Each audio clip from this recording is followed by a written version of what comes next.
11 years in a row.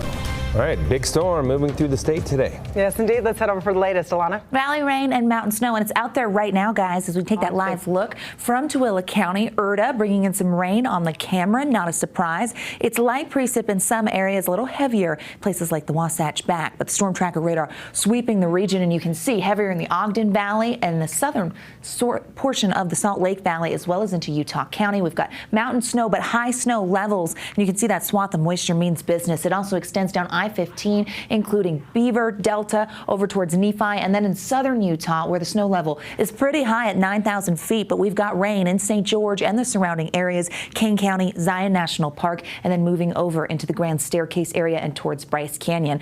Definitely cloudy skies out there today, and we were seeing the winds, and now this heavier band of precip. This is round one. Live look from the Cedar City Airport, and it looks soggy. Temperatures dropping to the low 40s. We've got rain on the tarmac and cloud cover.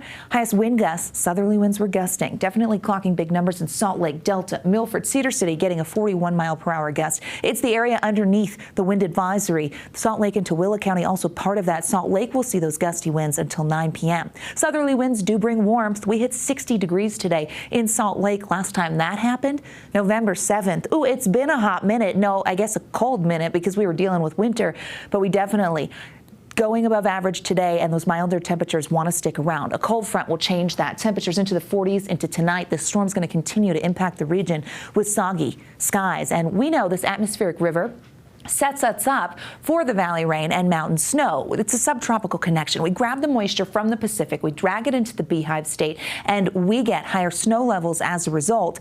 And so we get a lot of valley rain, which is what we're seeing. But with the southerly flow, at times, Salt Lake County can be a little rain shadowed by the Oakers, so a heads up there. 7,500 feet, that's the snow level today in northern Utah, higher in central and southern Utah. But above that, we're going to get heavy mountain snow, which is why our winter storm warnings are in effect and our winter weather advisory in the central portion of the state that extends over into eastern Utah and the eastern Uintas underneath a winter weather advisory. It's a winter storm warning for the Abajos. Those went into effect today. While this has been posted for the last 24 hours, we will see our winter storm warnings holding on until Thursday morning. Here's why. Oh my goodness, look at this snow, 1 to 2 feet. The potential for 8 to 16 in the north, 5 to 10 in the central mountains underneath that advisory, and down south 10 to 16. So very healthy snow, but again, high snow levels. They will start to drop, and that's going to be behind the cold front that sweeps through starting after midnight, but through northern Utah tomorrow morning. Let's walk through it here. You can see the moisture by 8 p.m. starting to clear. So this first band impacting us now for I'd say about the next 2 hours, and then we get a bit of a break, but we're not finished, folks. No,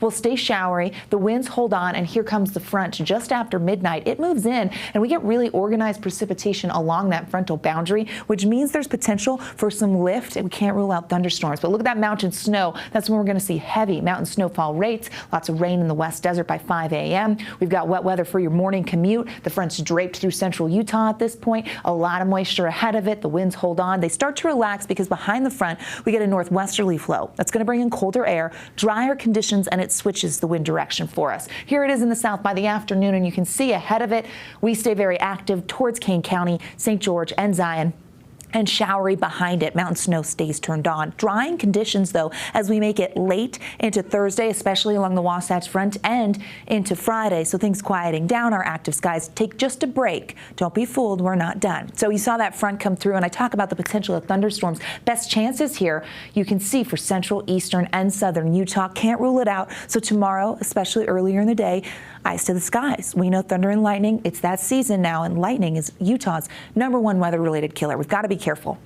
40s and 50s for tomorrow. Cooler than today because of the front that will pass through. 40s and 50s on the eastern side of the state, as well as the I-15 corridor, 60 in St. George with thunderstorm and rain potential out there. Drying out for St. Patrick's Day, and really for the second half of Thursday. Dry for the first portion of our weekend. Another storm system as we get late Sunday and into next week. Now Monday, we officially start spring. Oh, we're going to do it with some rain. There's potential there for that storm system to move in Sunday through Tuesday and bring an interesting mix of precipitation. Daytime highs will remain below average for the next 7 days. Usually we're right around 55. We're going to be below that, but today we hit 60, and I know, Glenn, you liked the 60. Emily, Glenn, over to you.